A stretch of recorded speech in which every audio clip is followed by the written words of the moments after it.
Good morning, So, bago tayo mag-umpisa, let's stand up first. Mr. Hans, can you lead the prayer, please? Classmate, are you ready to pray? Yes, we are ready. Pray. The Father, the Son, the Holy Spirit. Amen. Amen. Almighty Father, we praise and thank you for this day. Amen. In the name of the Father, the Son, the Holy Spirit. Amen. So, bago tayo dumako sa ating lesson, nais ko lang ipaalala sa inyo ang alituntunin sa ating sulit aralan.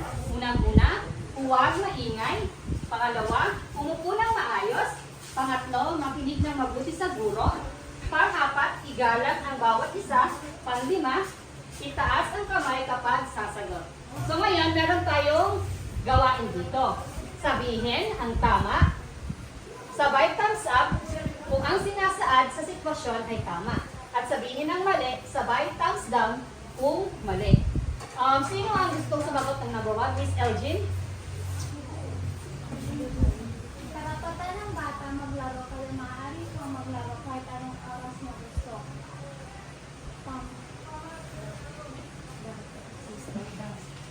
Thumbs down, very good. Sino gustong sumagot ng number 2? Miss Lenel? Karapatan ng batang mag-aral kaya kailangan niyang mag-aral ng mabuti. Very good. Miss Alexa, number 3, Miss? Karapatan ng batang alagaan ng kanyang mga magulang, kaya dapat din suklian sila ng pagmamahal. Thumbs up. Thank you, very good. Miss Mahil, number 4? Karapatan ng batang ipahayag ang kanyang salubin, kaya maaaring sabihin ng mga anak ang lahat ng nais nilang sabihin sa anumang oras. Thumbs up. Thank you, very good. Mr. Mauricio, Karapatan ng bata na maging malusog, kaya kailangan niyang kumain ng masustansyang pagkain. Thumbs up po. thank you, very good. Okay, class. Dumako na tayo sa gawain B sa paghahabi sa layunin ng aralin. Meron ako ditong code. Ito, na 1 to 10. Yan po yung tinatawag natin code para masugutan nyo ang topic natin for today. Okay? Tatawagin ko si John Mark at susundin mo lang ang mga code na ito para mabuo mo yung words. Okay.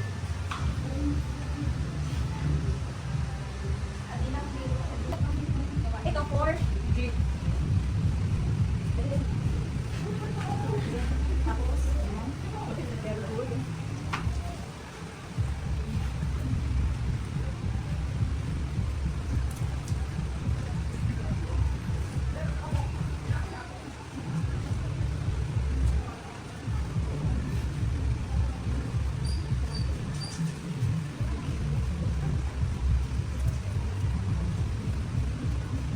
Okay, nabuo ni John Mark ang word na gawain.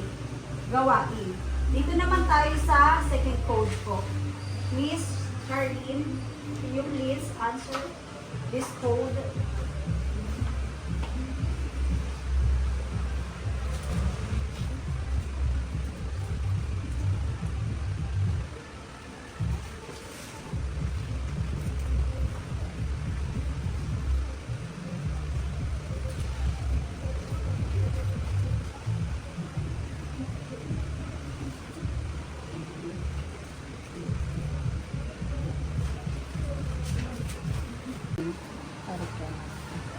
Okay. Ano nga po ang nabuong code dito sa aralin natin? Gawain pansibiko. Very good. Cut. Ano ang pagkakaunawa nyo sa salitang nabuo? Miss Ivy? Ang gawaing pansibiko ay tumutukoy sa mga gawaing nakakatulong sa pagpapaunlad na pagyamanin at bansa. Very good. Ang kahulugan at kahalagan ng gawaing pansibiko.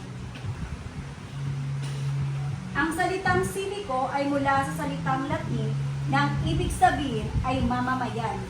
Noong unang panahon, sa lipunang Pranses, tinatawag na civic ang isang mamamayang nakapagbuwis ng buhay para sa kanyang kapwa. Na ipagpapalit ito sa salitang civil o civilian na isang individual na wala sa serbisyo ng pamahalaan o hindi nanunungkulan bilang sundalo, subalit nakatutulong ng malaki sa kanyang bayan. Ito ang mga susi, katangiang dapat taglayin sa gawaing pansibiko. Una, ang pagkukusang loob. Pagtulong ng walang inaasang kapalit at bayanihan ay mga susing katangiang dapat taglayin sa gawaing pansibiko. Dito naman, pinakikita ng gawaing pansibiko, nakikita nyo naman, dudunate sila, isipagkapwa, dahil dito, nakikitaan ng mga tao ng pagmamalasakit sa isa't isa. Nagpukusang loob silang mapaglingkuran, lalo na ang mga mahirap at nakabababa. Nakita nyo naman bayanihan, ang kamalayang pansibiko ay kaisipan na ang bawat isa ay may pananagutan sa kapwa.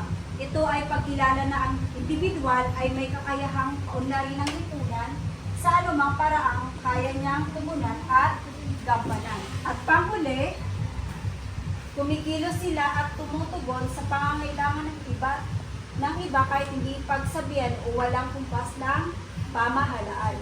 May sarili silang motibo at ito ay masidhing pagnanasang makapaglingkod sa kapwa kahit walang posisyon at kabayaran. Sa aralin naman po natin ngayon, masasagutan natin ang mga sumusunod na katanungan. Ano ang ibig sabihin ng kagalingang pansibiko? Ang kagalingang pansibiko po ay isang sitwasyon kung saan taglay ng mga mamamayan ng kamalayang may pananagutan sa kanilang kapwa.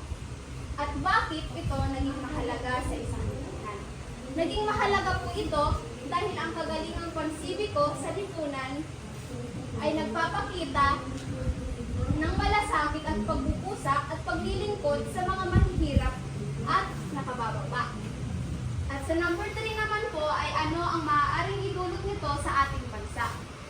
Ang kagalingang pansibiko po ay maaaring magdulot sa atin ng katiyakan na ang bawat mamamayan ay talagang malaya at nabubuhay ng matiwasay at payapa. Ngayon naman po ay sasabihin ninyo ang mga sumusunod kung ito po ay kagalingang pansibiko o hindi. Sa number 1 po, pagtulong sa pamimigay ng relief goods. Kagalingang pansibiko. Sa pangalawa naman po, pagbigay ng pagkain at damit sa mga nasunugan ng bahay. Kagalingang pansibiko. Sa number 3 naman po, panunood ng sili. Hindi. And sa number 4, pagpapakain ng mga batang lansangan. Kagalingang pansibiko. Very good. At para naman po sa inyong pagtataya sa aralin, kumuha po ng pirasong papel at isulat ang letra ng pinakaangkop na pagkilos sa sumusunod na sitwasyon. Sugat the perfect score po. Very good. At para po sa inyong karagdagang gawain or takdang aralin, ang gagawin nyo po is magtipon ng mga hinupit na balita hinggil sa mga taong may kamalayan pansibiko. Humanda po sa pagbabahagi nito sa susunod na klase. Yun lamang po. Goodbye, class.